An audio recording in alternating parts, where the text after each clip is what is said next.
Hello TBF fans, as always it's tips, tricks, techniques, strategy, and playing games going beyond. As always, if you happen to be a senior player, enjoy your popcorn, have a cold beverage, put some comment down below to help the small medium guys. If you happen to be small medium, just join this channel. Welcome as we do everything that's TBF. As always, we will go straight to it. Now today is an important topic which I want to talk about, which is artifacts. Now we already have discussed artifacts in previous videos, but here's something that I want to talk about today.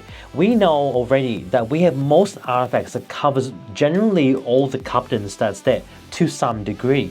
However, there are two captains right now that is non-existent with artifacts. So yes, take a look at it. If we look into here, guys, we already know we've received a lot of new artifacts that came from Seasonal. We've got things that came from the Dark Omen. We've got items just like Chronoglyph, which provide the Helen with food production and troop training speed. This becomes a more useful tool to gain, and especially an artifact worthy to gain within the Dark Omen event. Now, followed by that, we also know they released the Ghost Flame Lantern, which is actually equivalent to, let's face it, strength of your entire army against epic monsters. This is for Hercules. This is actually Hercules' key artifact. Now, if you don't have him, it's not that important. You can use Cleo, you've got Beowulf, you've got other heroes, you've got Heimdall, you've got other heroes to go to that you can utilize the Ghost Flame Lantern. So if you build it up, it becomes very handy. Then of course, we've got other events as well. The Olympus, which provides you the Zeus Lightning, which gives you a chance to do double damage. Who to use it effectively for? I actually believe Doria is actually best for this,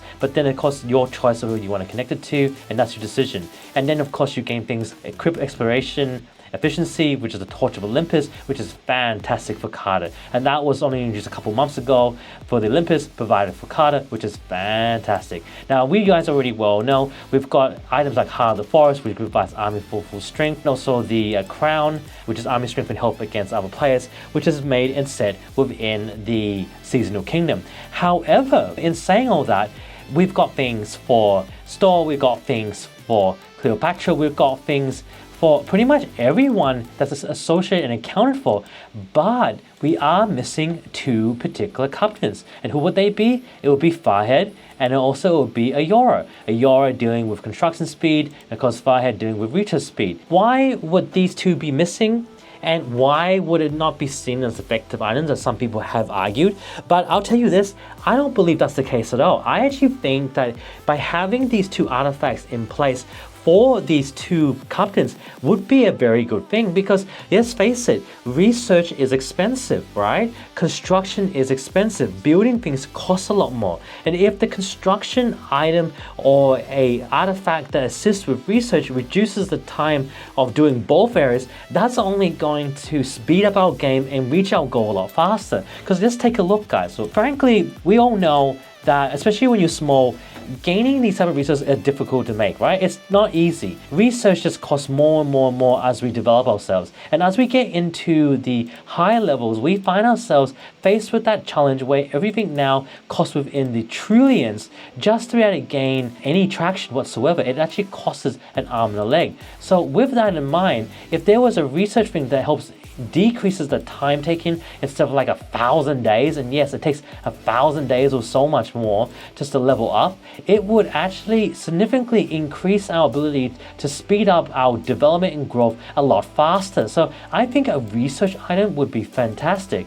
Now on top of that, look at construction. To reach level 45, right, it is extremely pricey, very costly. It's not cost efficient, it's just costly. And when reaching those levels, it costs even more so just to reach those levels. So in order to get to where we need to be, it's very, very heavy costing. We need to spend a lot of gold. We got to spend a lot of construction materials. Of course, resource materials becomes irrelevant as you get into the later stages of your development, because if you happen to go a higher level, then these resources are easy to come by, because it should be, because everyone's collecting at a very high level. However, you find yourself though, construction time and day, and if you're in a high level clan, the chests are enough to cover everything, because you're gaining the type of resources necessary to knock it out of the park very easily. You find all the resources needed to speed through, especially the ones that are more important: the day speed ups, the 3-day speed ups, the 7-day speed ups, and the 30-day speed ups. This becomes more abundant, more easy to gain the higher you level up.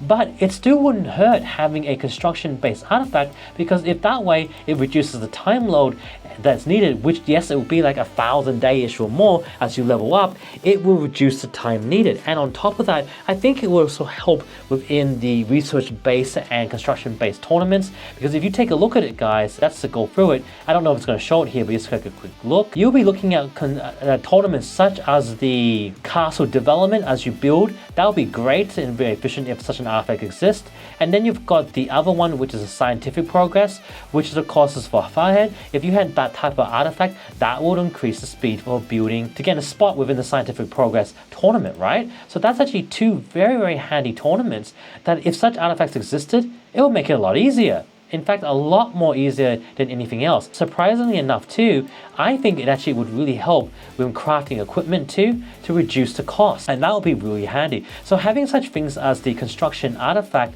for both Aurora and Firehead would be handy tools as a possible thing that they're actually considering. Let's face it, we seem to be going down that route anyway. We have artifacts for every single captain so far, but yet there's no research one and there's no construction one. So I see that happening. That may be a possible artifacts that are coming forward too, would be more things towards maybe health, but maybe even archer base as well. The reason why I say that is because within our lineup of captains here, we've got more than one type of archer, right? Minamoto, which is our archer legendary captain. We've got, his equipment, which looks at the Warden Quiver, fantastic. But then if we go at a lower level type of archer base, we're looking more into Zigayan, which basically looks at both your spy base and range base.